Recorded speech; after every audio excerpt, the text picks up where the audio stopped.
Drink it in, man. Deep left side carry on. Picks on the block. At the 5. At the 2. At the 1 to the end zone. Touchdown, Detroit Lions.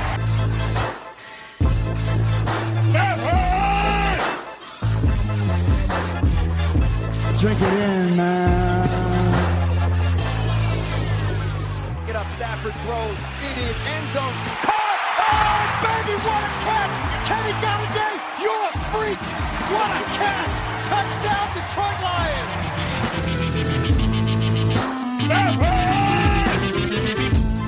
Cornbread! I love the Lions! Say it with me! I love the Lions! Drink it in, man. Detroit Koolaid drinkers, Friday in the house, talking Detroit Lions. It's been an interesting week. We've got players reporting to camp. Me and Grifka had a fun show on Wednesday. We had a little this or that, did some bubble players, some who would you take, this guy or that guy. Had some fun banter about the Jamal Adams trade. I mean, all types of things this week. But our Lions are taking their tests. They're staying in quarantine, and by mid-August, we hope to actually see football on a field, at a practice field near you. Grifka, it's Friday. How are you at Grifka DKC on Twitter? You doing good? Doing good? Oh, yeah. I'm doing good. Doing good. You know that because it's Friday. Yeah, I know. You're taking my shtick. What are you doing? But you know how it is. It's Friday. I mean, the weather's been cooling down a little bit from the mid-90s here in Michigan. Now we're in the mid-80s. So it's a great weekend to, maybe go outside to your yard. There we go. I mean, if you have a bonfire pit in the backyard, light a fire, sit out by it, make some s'mores. But it is, maybe be able to crack the windows, let some fresh air into your house as opposed to that recycled air from the air conditioning. But it's going to be a great weekend. Football's getting closer, and TGIF, thank God it's Friday. Grifka, this literally just hit me, but I'm just letting you know now that great that you just dropped is going to be a sound drop on the show. I'm going to go back and make sure we get that as part of our systems. That great was incredible, but I want you to do something now for the people. I think that you can do this. I got faith in you. So you just dropped a really funny great. I want you to take your gimmick line, which is, he's not that great. And I want you to do it like Tony the Tiger would do it. So, you're great. I want you to do that, only with he's not that great. Can you do that for the people? Okay. Well, he's not that great. Oh, that was amazing. Oh, my goodness. We are off and running now. Grifka, normally on a Friday recently, I don't know why you try to do this to me. You're always TGIF, good weather, go out and do this, do that, even though we're in a pandemic. But every Friday you try to bring stuff to me to make me upset, to get me to holler at you, to make me do a rant on somebody or some show or some person. What do we have this Friday? Can we either just talk football, or are you gonna stir it up with me again? What do we got on a Friday? Oh, it's Friday, so I'm gonna stir it up. You know that's coming. I'm just gonna let you know that train is on the tracks. It just hasn't arrived yet. Okay, so it's at a couple stops before it. But we're gonna start off with some good news. We're gonna start off with somebody who gave the Lions a little respect, and I want to get your take on this. Oh, wow. Earlier this week, Diana Rossini from ESPN tweeted out. She went out on a limb, much like you do all the time, even though some of your takes are kind of strange when you go out on a limb. She tweeted out that the Lions were going to win the NFC North. So once again, I know me and you believe this, but finally somebody from the four-letter network believes this as well. How does that make you feel that somebody that works for the four-letter networks decide to, give the Lions some love? Oh, my goodness. Grifka, normally, have I been known on the show to ask you a question or to detour before I get to your question? Have I been known to do that? Yes, you have. You would agree with that? I would agree with you. Grifka, this is a sidebar, but I literally just said it when you said Diana Rossini. Next time you watch NFL Live or wherever she's on these days, take a look at the chiclets. There's something going on with the teeth. I don't know what it is. Okay. Okay. I just tell the people, just a little nugget for you. Just go look. Very, very interesting what's going on there. And like you say, she always has some interesting takes, as you would say, on the other side of it. But Yeah, man. I mean, if she's taking the Detroit Lions, I mean, I'm all for it. I mean, it's about time. I mean, Grifka, this it wasn't part of your question as well, but so I guess she said that, and then I got word late before we started recording that this guy, Grifka, I don't know if you've heard of him. His name, or at least so he says, is Chris Sims. He came out and backed this up too and said that he thought the Lions are sneaky, and if Matt Patricia can open it up and focus on his offense, that Matt Stafford might be good. So I thought that was very intriguing info by a certain guy named Chris Grifka, or is it Mike Sims? Hail!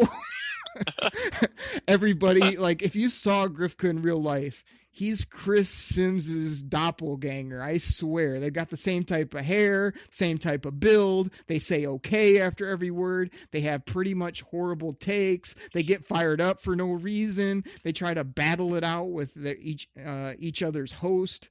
I mean, it's eerie. It really is. So if you hear Grifka drop a couple okays after everything he says, that means he wants you to agree with him, even though you hate the take. So Diana Rossini and Grifka Sims thought the Lions had a chance, and of course I'm on board with that. I mean, I'm so sick of people just saying how the Lions are going to be in last place and Detroit's never good. It's like they don't even look at the roster or look at any of the improvements. It's just, play the gimmick button where every talking head says the Lions are never good.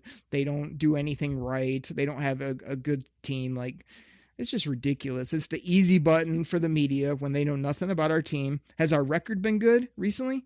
No. Are there a lot of haters out there that think Bob Quinn can't do anything right? Sure, but there's a lot of other people that look at this roster and see all the young talent he's been accumulating. Grifka, I was going through it the other day. I mean, I'm the optimistic one on the show, but I'm looking at this roster and I'm looking at guys like Deshaun Hand, Austin Bryant, Tracy Walker moving over the offensive side of the ball, Swift, Kenny Golladay, TJ Hawkins. Like, these are young ball players that I think are going to be really top level guys for what they're paid, what they do. I'm totally excited about the youth on this team and think that, this year and next, it's really going to come together. So Diana Rossini, just strike that from the record, what I said about your Tifas. And I love your take because the Lions are going to be good. And, Chris Grifka, like, I think he's right as well. I mean, okay. That's where you're supposed to agree with me. Oh, I was waiting for my doppelganger Chris to chime in because, you've never seen us in the same room.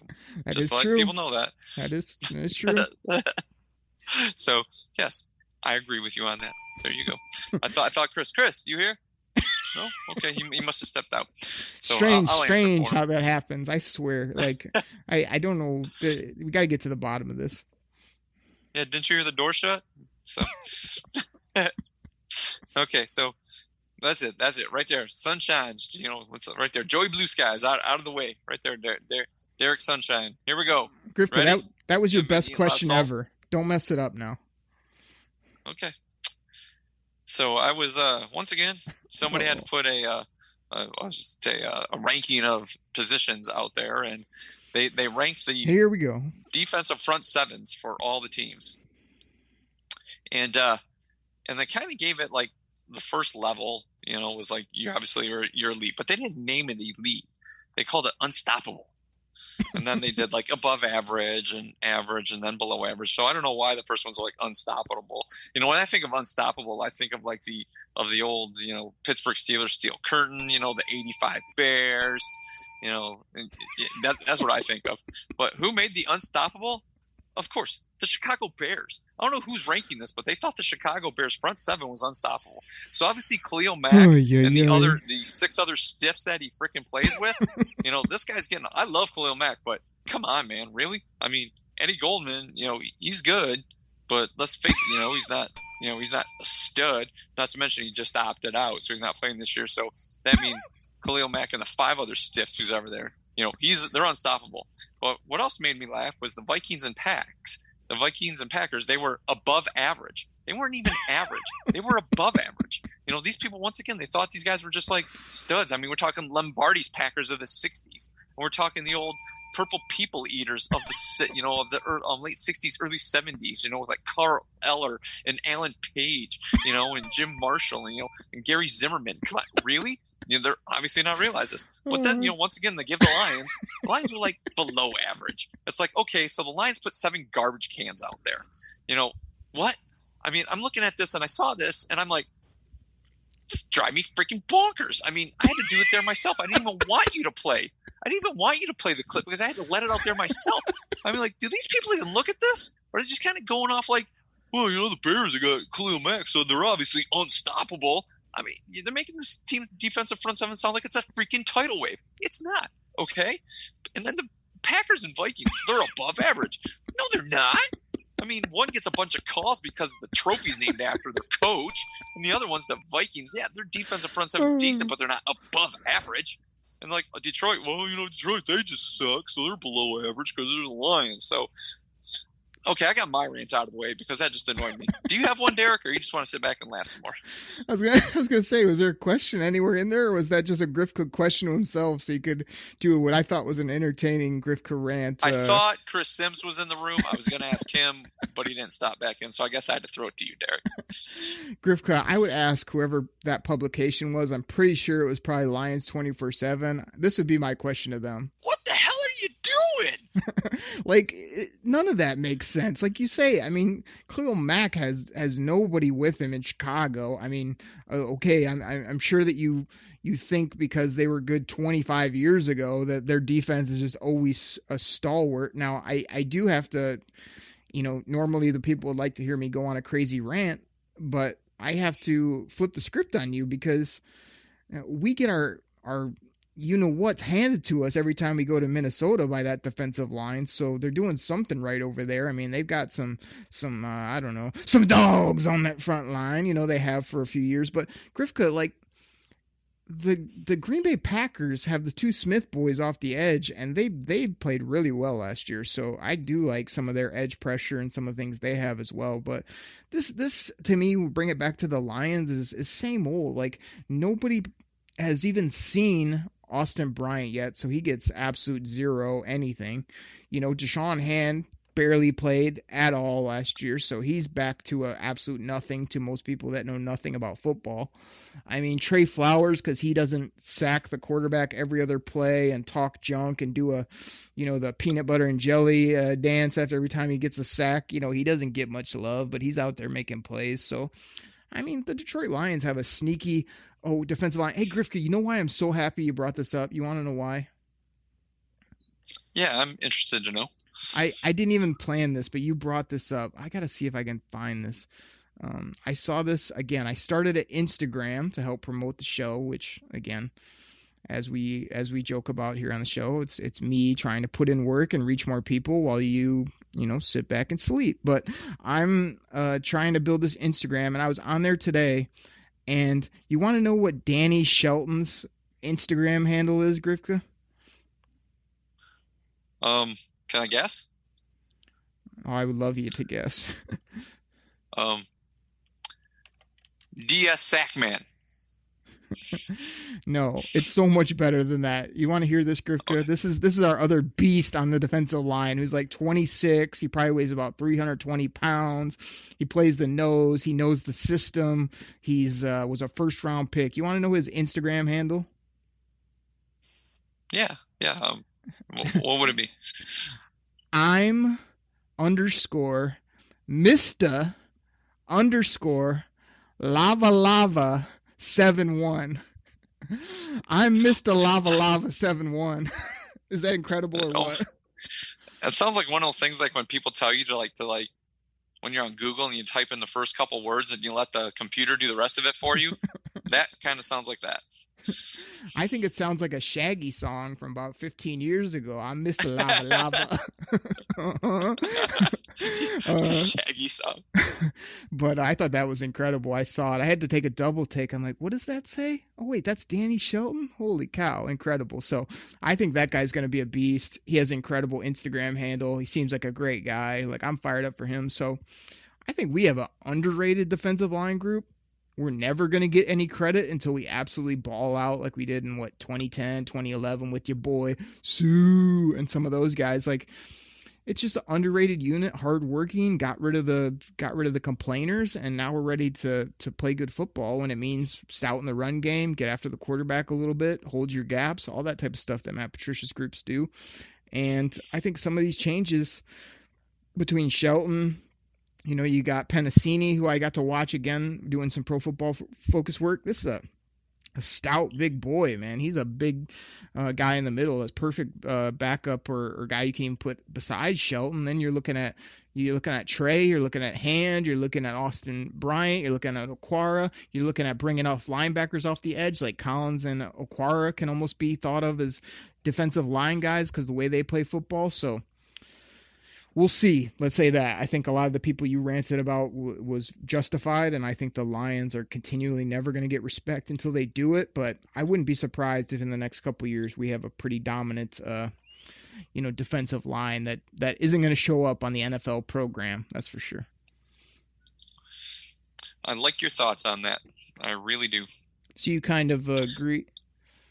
Yeah, I agree with you. What else we got? Well, let's do this. I got some interesting questions for you on the back half. So why don't we take a pause for the cause, pay a couple bills here, and get our sponsors in? We can do that. Do you think these are interesting, or they're interesting, Grifka? Oh, I'm sure you have some very interesting takes on these guys. All right, I can't wait. We'll get our sponsors in. Everybody hang tight. We'll be right back. Kool-Aid drinkers, Detroit Koolaid. We're back in the house. We are serving up that tall glass of Detroit Koolaid. You know how we do it. Drink it in, man. What are these interesting things? I know the people can't wait. I can't wait to hear what these are and see what we got for the rest of the show. Better be good. Yeah, this is. I just want to throw some names at you and see what you think. What their high water mark is for this year. Do you think they're just going to be just other guys on the teams, maybe some stalwarts of the team, or maybe play as well as maybe Pro Bowlers, something like that? Some are in position battles. Some guys are young. Just a few guys. I just want to get your thoughts on these guys because some people think they could be key parts of the teams. Other people think they're ready to be replaced. So the first one, I'm going to go with the guy that, we liked for a while. Now they brought in, somebody else to compete with him, and that's Kerryon Johnson. What do you think Kerryon Johnson's high water mark is for this team? So we have a lot of fun battles on this show, Grifka, a lot of fun things we do back and forth to entertain. But I remember probably 2 years ago now, we had just kind of started the show. Kerryon was a rookie. He got out rolling, had a couple of good games, and his burst, his breaking of tackles, his ability to kind of get up to speed and do some different things with the football. I remember telling you, I don't need to see this guy for 2-3 years to know that he's good. He's a good running back. He's probably one of the better running backs we've had since Burry, But, what's his ceiling now? I guess, a lot of people are writing this guy off. He forgot how to play football or he was never good in the first place. I mean, act like he's a 7th round pick. This guy was a pretty high 2nd round pick. When he has been out there, I haven't been disappointed by any means. He hasn't wowed me, since those first games against, Dolphins and Patriots and things like that. But I think the best case scenario for Kerryon Johnson is to have a really good head on his shoulders, be in a good mindset of being able to split the carries with Swift and be a good mentor, a good teammate, and being able to be a dynamic running game. I would think it's a 1-2 punch, Swift and Kerryon. Then you kind of have that drop off to Bo, who's a young guy with a little bit more size. And then you have your scat backs underneath that, whether it be Ty Johnson, Huntley, or both. So I think that, Kerryon can still have a really good season, even a sneaky season, because you like to remind me all the time that sometimes no matter even if a rookie is a really good player, he may start out slow. The Lions may bring him around a little bit slower than we'd like. So, I don't know what kind of stats I could throw out. I think I put out a fantasy football article on Lions Wire. Did I do one about Kerryon, or maybe I'm working on one? I can't remember. But, I think I could see still his stats being good. I could still see him being a guy that's an integral piece of the run game. But I definitely think with the investment that they put in with Swift that he's never going to be a bell cow, big time player anymore based on how they're setting it up. And you know what I saw that worried me is I saw a picture recently and he had that big old leg brace. I mean, it was basically like 3/4 of his leg was in this knee brace that he wore once he came back last year. If he still has that thing on, I mean, that's not a sleeve. That's not a little just, I want to keep the structure. That's like a big old brace. I mean, I don't see how you could wear that and be able to really juke and move and run the football the way you would need him to. So I'm a little tempered on Kerryon, but I guess I'm still optimistic that he could be better than a lot of people who are just like, DeAndre Swift's the only guy now and Kerryon's just a guy that's going to fade into the background. I don't really see that happening. Okay. The next guy, we've mentioned this guy a number of times. He's one of your favorites, and people know I like to bash on him. What do you think the high water mark for Jared Davis is with this team this year? Oh, my goodness, Grifka, this is going to be a hot take for the people. I have a feeling that Jared Davis is so hated in this town, so slept on, so just rag on him for all of his faults. I have a feeling like he's going to be obviously in the best shape of his life. I feel like he's been in the league now. I just think it may all come together, and I'm projecting that this guy is going to be good enough to where by after the first few games, let's say 4 games, people are going to be like, man, Jared Davis is playing some ball. Like he's out there hitting people. He's getting after the quarterback. He's actually covering decent when he's asked to do so. Like, as much hate as he gets and as much as I support him on the show, I have this weird feeling that he's going to play so well that people aren't going to know what to do because it's going to be hard to rag on him.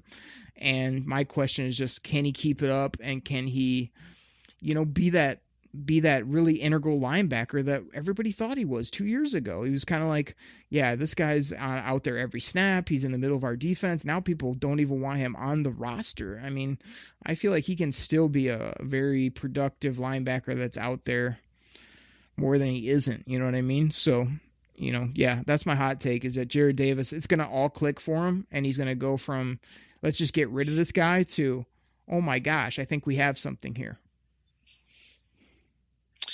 I have that feeling that, oh my God, I think we have something here when I see him make a tackle in the right position. So I half agree with you on that. I was going to say, this is where you don't agree with me. I get it, and nobody does, but I don't know, man. The guy's got the build. He's got the speed. He's got the size. Yeah, the mental processing needs to be a bit better, but he is in year 4 or whatever. So I would think that it hasn't come along yet, but it doesn't mean that it can't just click. And he doesn't need to be a Hall of Famer to help this team. So if he's a productive, better linebacker, I think he can do that. We'll see what happens. See, I could be totally wrong, but we'll see. Okay. Next one. You brought this guy up earlier, so people listening, I want to mention this to you. We did not plan this. I had his name jotted down even before he brought him up, and that is what the Twitter handle or whatever, the Instagram with Mr. Lava Lava or whatever his name. Danny Shelton. What do you think his high watermark for the team this year will be? Grifka, don't I often tell you to say it with a little bit of respect? I mean, I'm Mr. Lava Lava 7-1. I'm Mr. Lava Lava 7-1. There you go. That's much more respectful to big man Danny Shelton. Danny Shelton to me is a guy that, gosh, I hate to take this approach because this is much more of your take, but I kind of need to see like guys like him, Jamie Collins in the jersey a little bit in this system because I love Danny Shelton coming out of the draft. I remember when he absolutely almost belly-to-belly suplexed Roger Goodell. That was awesome.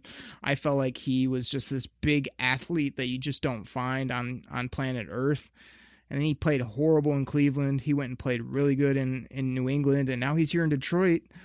And I assume he's going to be the better version of Danny Shelton, but I need to see it, especially a guy that big. They can fall off the table quick, or he could, have some issues. But again, I'm optimistic, but it's like a wait and see on Mr. Lava Lava. And it's also excitement because we know what we didn't get from Snacks last year. We know what we haven't got from the interior since your boy Sue and my boy Fairley left. I mean, those guys were a demon pair in the middle, and we just had kind of blobs there since for the most part. and having a big body that can move people and can let the edge guys get after it would be important. So I'm optimistic. I think we're getting him at the right age at a great price. I'd love him to play good and be here for a bit. Okay, I think he's just I don't think he's going to be like an all-pro, and I kind of want to say, like, just without even really seeing him, like you said, you want to see him in the jersey. I don't envision him being another guy. You know, he could be one of those stalwart guys that you know, he's solid, plays really well. You know, might have a game here or there. You wonder if he's even on the field. But I don't see him just being another run-of-the-mill guy that's on the team. You're like, okay, yeah, he's on the field. You know, something like that. So I think he fits the system pretty well, and I think he can be that guy that really helps this defensive line.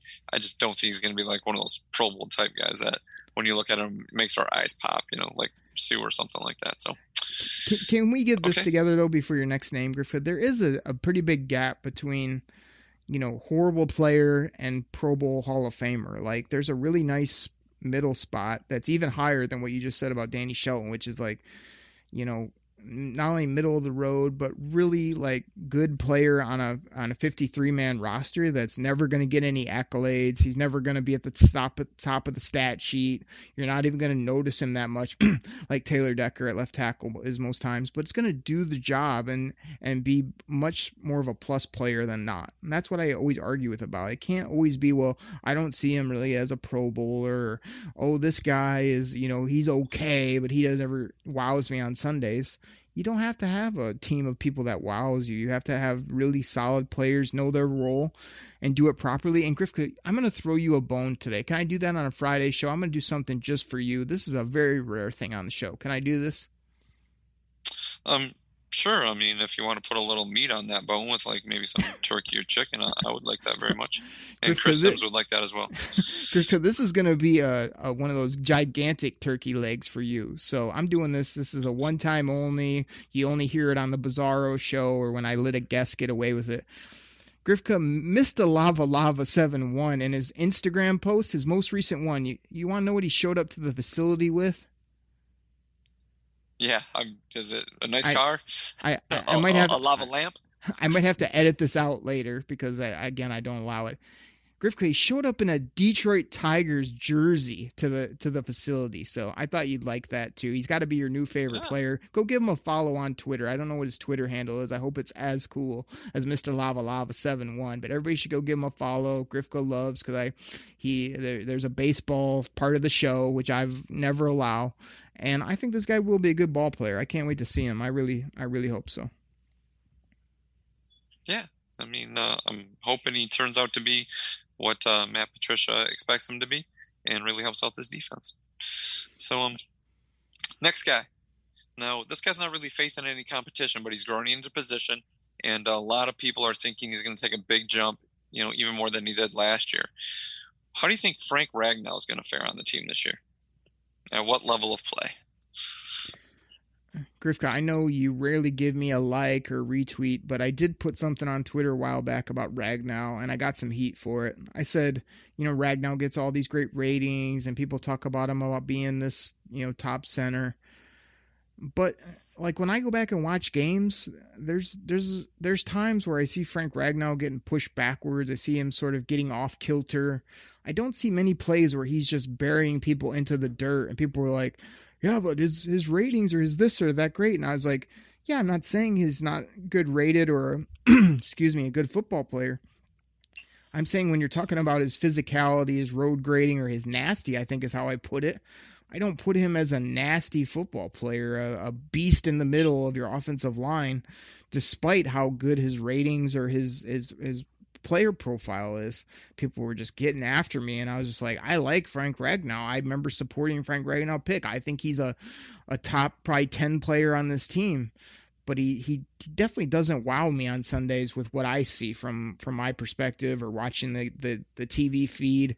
I don't see him doing amazing things. Like he can turn a defensive tackle, he can sort of get in the way where he needs to be, but I don't see him just blowing people up, which is what I think you want, you know, at the ultimate level. But I do think, with that being said, that Frank Ragnow does have, almost like that Pro Bowl potential when you're talking about a center, just based on him doing his job, doing it efficiently, even if he's not the biggest bully on the block. And I know he said this offseason he was trying to get stronger and more nasty, all the things I'm talking about. So you could really see him come into his own and be one of those special players, almost like the captain, in the middle of the offense, where he's making the calls, he's communicating with Stafford, and he's our best offensive lineman. I could see that happening. I know some people would say that's already the case, but I think Frank's good to great, and I think I want him to be absolutely dominant, and I haven't seen it consistently yet. So I hope he takes another leap and shuts me up, and I'm just like, man, did you see Frank Ragnow killing people on Sunday? Did you see him moving bodies? Did you see him like spitting on somebody when they're on the ground? Like, yeah, that's what I want. Okay. Maybe not the spit part. I don't know how you do that, but I don't. The way I picture Frank Ragnow, I think he's coming along. I don't think he's like a Pro Bowler this year. I think he could be like a stalwart, maybe like the best offensive lineman the Lions have. I know some people are going to cringe to hear that, but I think he's growing into that position, quite well. I just don't know if he's ever going to be, that top center that everybody's looking for, like a Pouncey, somebody like that. So I think he could be the best offensive lineman on the team this year. Griffin, just for fun, give us a couple centers from back in the day so I can hit the bell and the people can enjoy somebody from your heyday. Oh, from my heyday? One of the first centers I really, really liked, is the old Pittsburgh Steeler, RIP, and that's Mike Webster. Simply because, once again, I was a slow kid, and my dad pretty much knew I was always going to be an offensive lineman. So he was one of the guys that he liked, when my dad was, obviously, I don't say younger, but, when I was a young kid. I was always a big Kevin Glover fan also. I know a lot of Lions fans are going to remember Kevin Glover as well.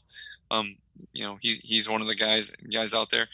And probably one of my favorite guys. This guy made All-Pro at every offensive line position, tackle, guard, and center. But he started as a guard, moved to center, and that's Bruce Matthews. And we all know the Matthews names now, but played for the Houston Oilers. The guy was a stud. And if you go back and watch that guy was your consummate offensive lineman. When they say versatile offensive lineman, it's that guy. He's a Hall of Famer. He's probably one of my favorite offensive linemen of all time. Grifko, one quick piggyback follow-up. I'll give myself a double bell. Like, do you think Frank Ragnow can be a poor man's Mike Webster? It would have to be a poor man's Mike Webster. And what? it sounds strange, but actually go back and watch Mike Webster film. You're talking the road grader guy. And I know everybody looks at those old steel curtain guys and everybody just throws out names, and everybody talks about Terry Bradshaw and Franco Harris and and the wide receivers.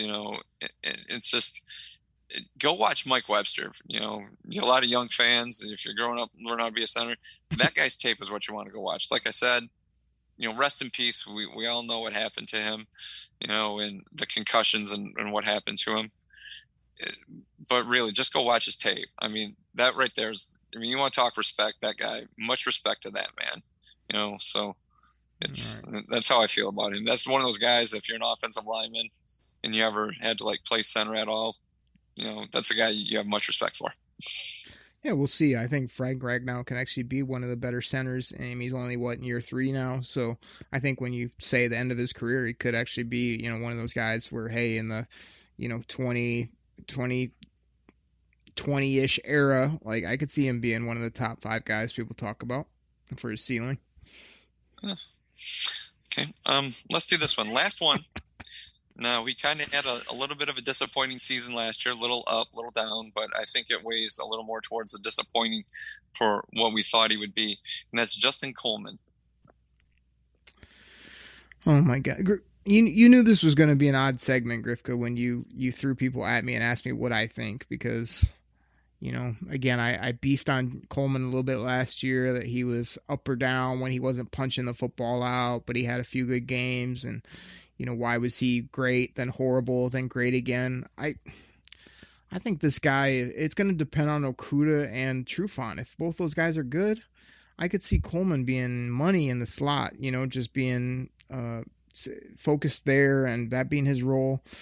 But, I mean, he's just got to be more consistent. And can he do that? I mean, if you ask me now, I think he's one of the better slot corners in the game, but he's definitely got to tighten some things up and either be more physical or be more consistent in coverage, because he did get toasted a little bit more than my liking last year, but maybe that he was covering for, when Slay was injured or he was out of position trying to play other spots. So I like Justin Coleman. I don't love his price tag. I mean, is he a $9 million type player? I don't really think so, but he is a guy that I think can play a great role this year and people can get on board with and say, wow, like finally the Lions have a beast like Okudah, a cool vet that's still good and has a couple good years left in Trufant. And, oh, by the way, we actually have a slot corner as well, because I remember a few years ago where we had none of those. I mean, I just watched a game, Thanksgiving Day, Patriots-Lions. Lions actually go up in that game early, until Alfonso Smithy got burnt 4 times by a Deion Branch. I mean, absolutely roasted and toasted. And remember, he was like the corner that would get us a few turnovers and talk a lot of yak. Yeah, he was also the only guy we thought we could cover, and he was horrible, when you look at his overall game compared to what we have now. So, yeah, Coleman will be good. Depends on the other guys. And our corners are so much better than we've had in the past. I mean, we never invested in corners the last decade plus since I've been a big fan. And finally, we have a core group I think you can depend on a little bit. Okay, I'm agreeing with you there. I think that he could have a bounce back year. I don't know if it's like one of those things we all know. Me and you don't put a whole lot of stock in Pro Bowl or anything like that, and it seems to be more of a popularity contest, which everybody knows. But it could be one of those things like he could get mentioned for it. I mean, because they brought him in here for a reason. He did have all the stats and all the ratings that he was the best, nickel corner out there. So I think it's more of him being in the system a year. He knows what's going on, and he's definitely going to improve his game. So, Derek, I really like your takes on that. I mean, we might have to do that a little later at some point, but those were guys on the team that, some people, want to hear, I kind of want to know your take. And I know we talk about them a lot, but that's kind of, new guys bouncing back, guys that have been here. So I got one last thing to ask you before we get out of here. This one's kind of fun, and it might, kind of miff you. Not looking to get you angry about anything, but I always hear this every once in a while out of like Lions fans. It's like they're all like, one thing always comes like, why don't we change our colors? Change our uniforms. Work for Tampa Bay. And I'm not talking, just bringing back the stupid black uniforms, because I think those things are totally dumb. And if you feel different, please hit me up at Twitter at GrifkaDKC and let me know why you think the black uniforms are so cool. People we can love have a discussion the black about jerseys. it, but I think they're so dumb. Would you at all want to change the Lions color scheme, change the logo, kind of like the way Tampa Bay did, and then they went and won the Super Bowl? Do you think that has anything to do with it, or are you just Honolulu blue and silver the whole way? Grifka, first of all, you are going to get some hate tweets at GrifkaDKC, because I always see on Twitter people loving somebody will put out like the all black helmet. Oh, that's so sweet. I'm like, no, we're not black, and blue and whatever else they put on that helmet. That's not our colors. You know what I mean? It's fine for Pittsburgh or the Raiders, but no, that's not. We don't want an all black helmet with a blue outline of the lion. People just love it though. They're like, oh, put Matt Stafford in the black number 9. That would be sweet. I'm like, no. But I did have a Kevin Smith in black jersey. You probably remember me rocking that to a game back in the heyday. I think I had 15 Fs on the back. But I feel like, I'm a jersey guy. That I like having all the gear, or I got opinions on that. So this is my opinion. I love the Detroit Lions colors. I've been watching some throwback games. We got the new addition to the Believe in Lions podcast. I don't know if you've heard of him, Grifka. His name is Benny Blades, the one and only Benny Blades. Like when I go back and watch some of his games to get a feel for how he played and some of the games he was in, ask him questions, like I don't know. There's something about the Lions jerseys I always liked. Like the Cowboys jerseys get all this love. Like if you look at our jerseys, silver pants, white crispy jersey, silver helmet with the Lion logo. Like it's a nice look. You go and look at the home ones or the dark or the blues. It's kind of like I've always sort of liked the look. Now the issue I got is with the Honolulu blue shade, because we've all seen the Fugazi Carolina blue. When we go to tailgate, somebody got the jersey at the old Kmart on the way to the game. It looks like crap, or maybe they got it from some overseas vendor. I mean, I'm not pointing any fingers, but you know what I mean.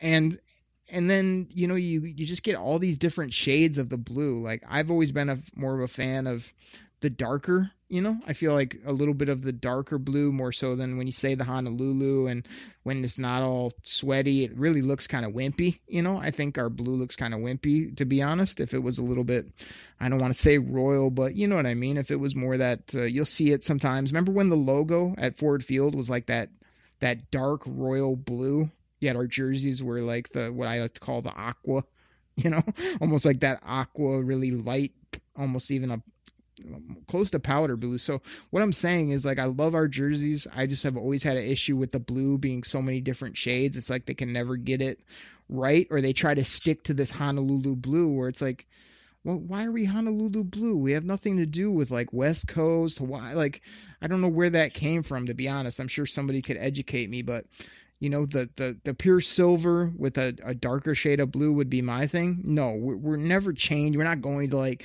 red and black would be sweet. No. Like I know Mike Valenti's take, which imagine this people, was blow it all up, change the colors, don't call them the Lions, call them something else. Yeah, that's a real good idea. Oh, that guy, man, I swear, everything is just blow it up and change it rather than just be happy with what you have. So I love the jerseys. I love the colors. I like what they did to the new logo a few years ago, giving the lion a little bit more detail. I thought that was pretty cool. I wouldn't change much other than tweak that blue for me, make it look a little more tough on the field.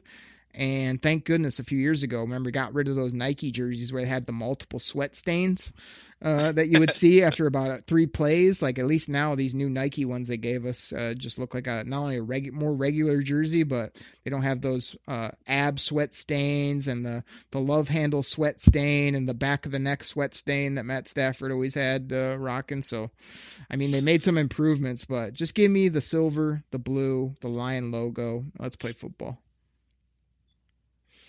See, I'm the same way.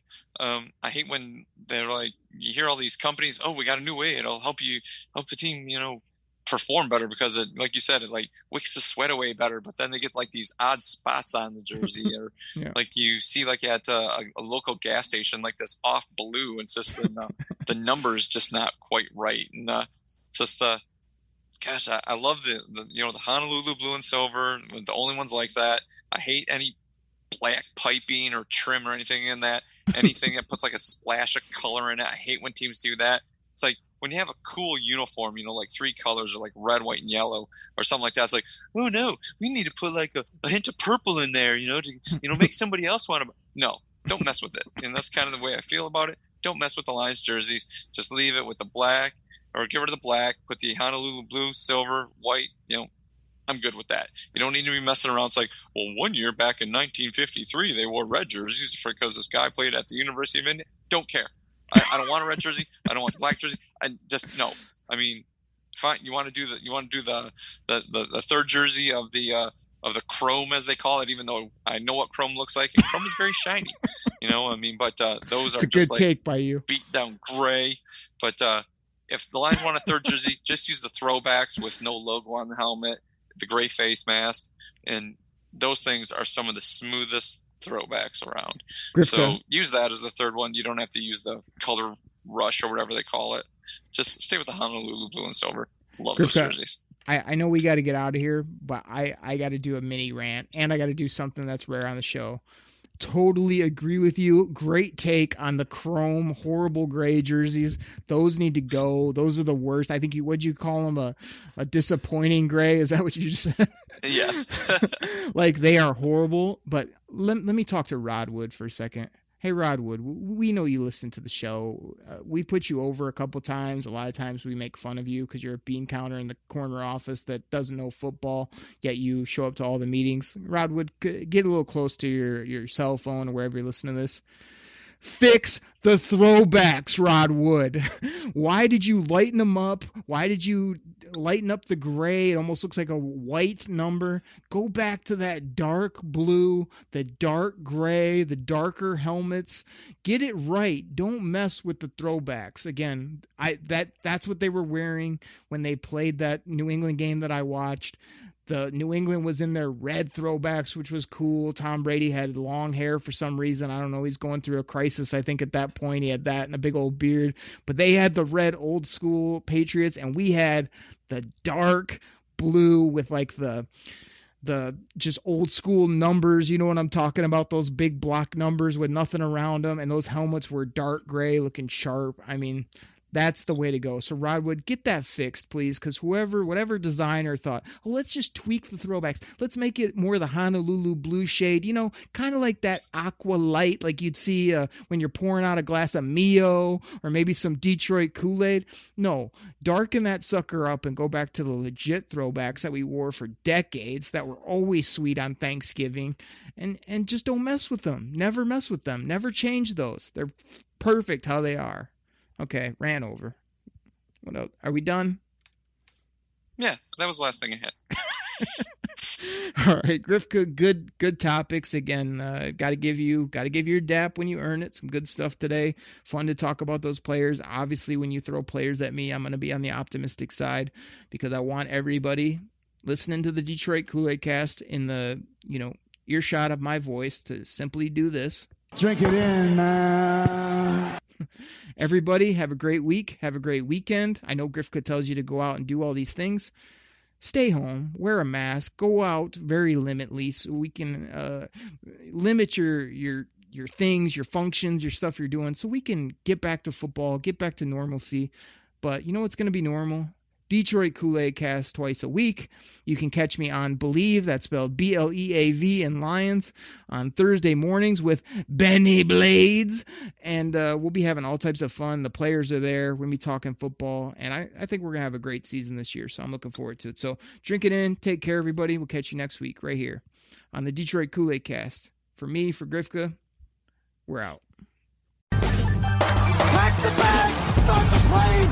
This game is over. It is over. What a comeback by the Lions. Drink it in, man.